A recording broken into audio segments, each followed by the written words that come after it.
Bloomberg Audio Studios. Podcasts, radio, news. Nigeria's central bank is under pressure to get more money to the country's ATMs as frustration with getting a hold of cash continues to grow. Getting cash from the bank is so difficult considering the transports, daily expenses like food, water, pay bills. You need cash for all of those things.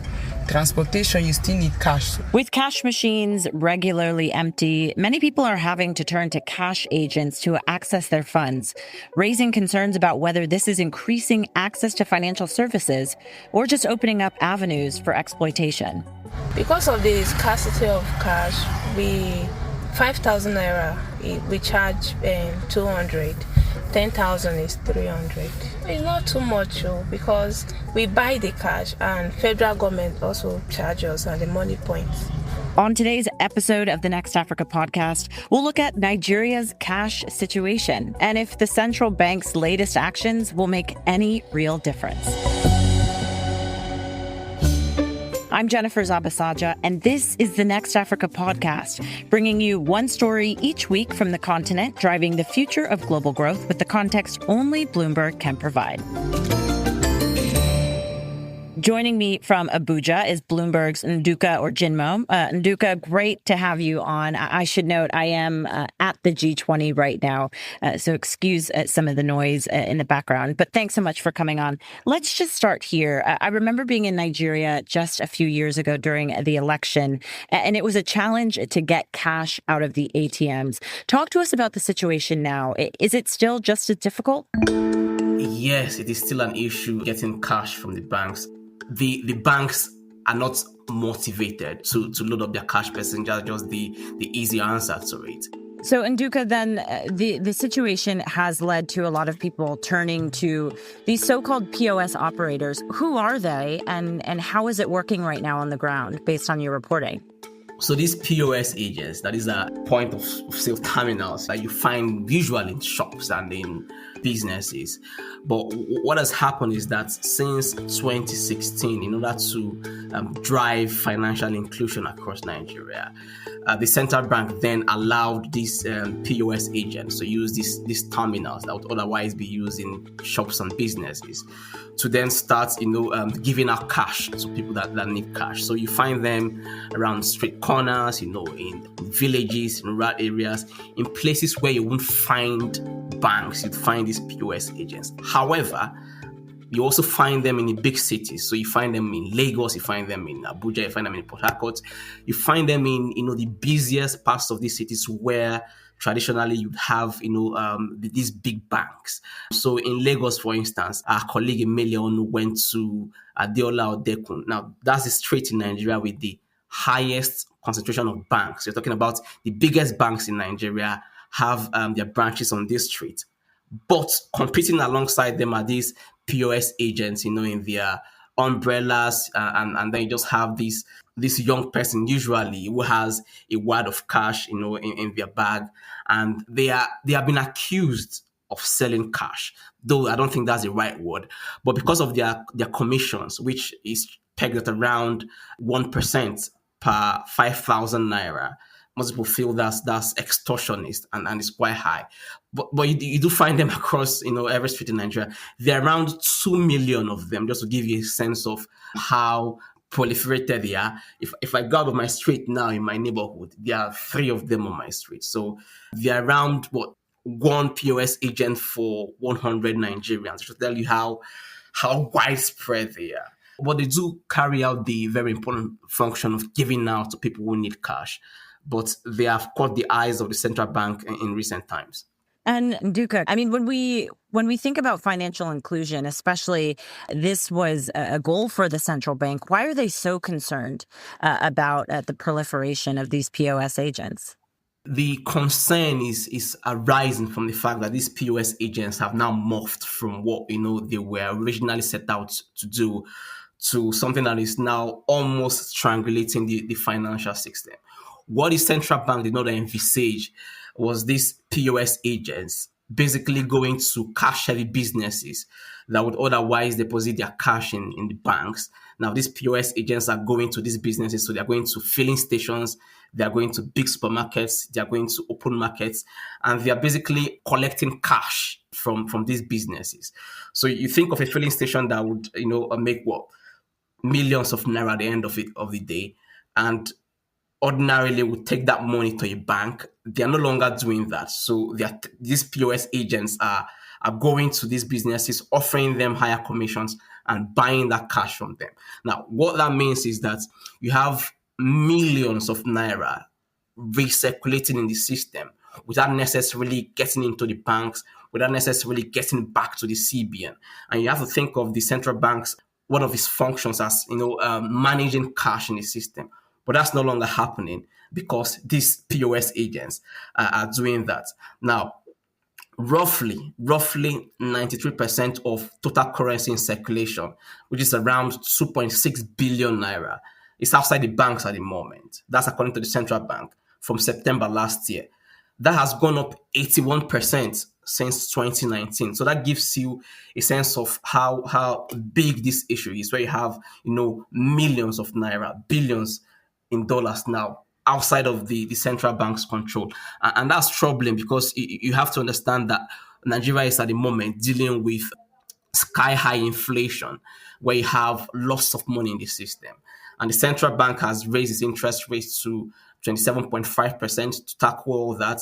So the central bank is, in fact, aggressively tightening money supply in the system. But then you have all this money out of the system that's out of the central bank's control. So it is now trying to walk back on that by trying to see how we can limit the operations of these POS agents. And it still seems like Nigeria, like many other African economies, is reliant on cash. Does that complicate the situation on the ground even more? Yes, it does. Yes, it does.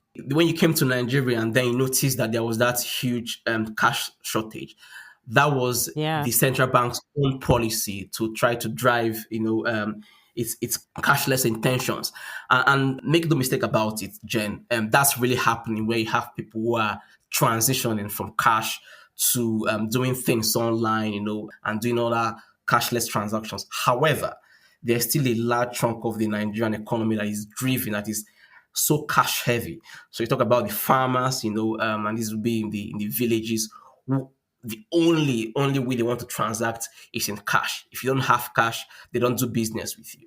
And you talk about the transport situation in Nigeria. So if you want to pay like a transport fare, if you want to use like the yellow buses in Lagos or the taxis in Abuja, the only way you can pay them is by cash. They don't accept any other form of payment.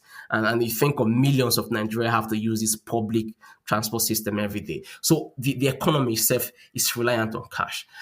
I think also the banks have not really helped the situation. Most of the banks in Nigeria, the big banks, have in the last 6 months been migrating their software, and that has really caused big hiccups in the banking system, where you have people unable to make transactions, people unable to make payments. And that has really reduced confidence in that system, this online cashless system that central bank is trying to promote. So you then have more people falling back on cash to make payments, because cash never fails you, does it? Your smartphone might fail if you don't have a network on it, but with cash you're always on the safe side. So that's where the challenge is. And don't forget also, Jen, that the Nigerian economy is heavily informal. 93% of people work in the informal, cash-heavy sector. So there's always going to be the need for Nigerians to use cash. It's gradually changing, I have to say, but not at the pace where you will see cash take a backseat in transactions. Yeah, unraveling what's been such a long time habit is going to prove difficult. Stick with us, Nduka. When we come back, we'll talk about what the central bank is doing to at least try to improve the situation and access to cash. We'll be right back. Welcome back. Today on the podcast, we're discussing Nigeria's ATM crisis. We have Bloomberg's Nduka Orjinmo with us, who reported out on the story. So, Nduka, what is the CBN trying to do about this dilemma that they've got in? It's a bit of a carrot and stick approach. How do they actually make some progress to the goals that they've set out here? The central bank has in the past threatened to sanction banks that don't load up their ATMs. One of the accusations is that these banks collude with these POS agents, because the bank charges were in the past pegged at 35 naira, 3 times what these POS agents charge per 5,000 naira withdrawal. So it was more lucrative for some of these banks to then sell their cash, the cash that they got from the CBN, to sell this cash to these POS agents. So, and this coming from the CBN. So the CBN has that documented. And early this year, late last year, some banks were sanctioned for doing that, for basically taking cash from the CBN, and rather than put that cash in their ATMs, we are then giving that cash to these POS agents that we are selling it at a much higher commission. Now, the central bank is trying to make the banks see value in their own ATMs by now increasing the charges, and it's now matching what these POS agents charge. So it used to be 35 naira, it's now gone up to 100 naira. That's going to come into effect from the 1st of March. So the central bank is hoping that by incentivizing these banks with higher charges, higher commission rates, that they can then load up their ATMs with this cash that they're getting from the central bank. That is what the central bank hopes will make the difference. I can see the reasoning there, because banks have complained, and some of the bank managers I spoke to have complained that the loading their ATMs to cash is not as attractive, especially when you have ATMs that are in the suburbs or not in the city center. If the CBN allows these POS agents to charge as high as 100 naira, the banks have made a case in the past that they should be allowed to charge us as much. That is now coming into effect. But the central bank is now saying, look, we're going to come down hard on those that don't load their ATMs, because if now we're not going to let you charge what is competitive, you now have the responsibility to load up your ATMs. When will we know whether this is actually working and improving the situation on the ground? Do you think it will take some time for this to play itself out? I think it will take some time. We are already seeing tiny movements, tiny changes. I've seen people online who are saying that, look, some ATMs, some bank ATMs that have not functioned in years have now been, revived. A friend of mine in Lagos said an ATM across his office that has not worked, for a very long time. He went there last week, and then it was dispensing cash. So I think we're going to see that, gradually happen over time as these banks, see these charges go up. However, it's going to take a lot to get the POS agents out of business. The banks are not everywhere. Yeah, I've told you there are 2 million POS agents. There are less than 50,000 ATMs across Nigeria, according to the World Bank. So the banks just can't compete with these POS agents, and that's the fact. And you can read Nduka's reporting on Bloomberg platforms now. We'll put a link to that in the show notes. Here's some of the other stories we've been following across the region this week.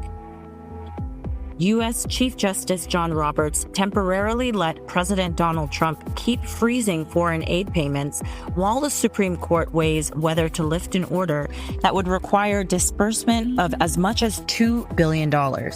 Humanitarian groups say the freeze is having a devastating effect, upending hundreds of projects, forcing USAID partner groups to lay off or furlough thousands of U.S. workers, and putting people who depend on the assistance at risk of disease and death. And Malawian President Lazarus Chakwera fired his trade minister a day after protests erupted in the capital over a cost of living crisis in the poverty-stricken Southern African nation. Consumer inflation in Malawi has exceeded 20% since July of 2022, partly fueled by a drought that has increased the cost of corn, a staple food in the country of 21 million people. Presidential elections are scheduled to be held in September. And you can follow these stories across Bloomberg now, including the Next Africa newsletter. We'll put a link to that in the show notes. This program was produced by Adrian Bradley. Don't forget to follow and review this show wherever you usually get your podcasts. I'm Jennifer Zabasajja. Thank you for listening.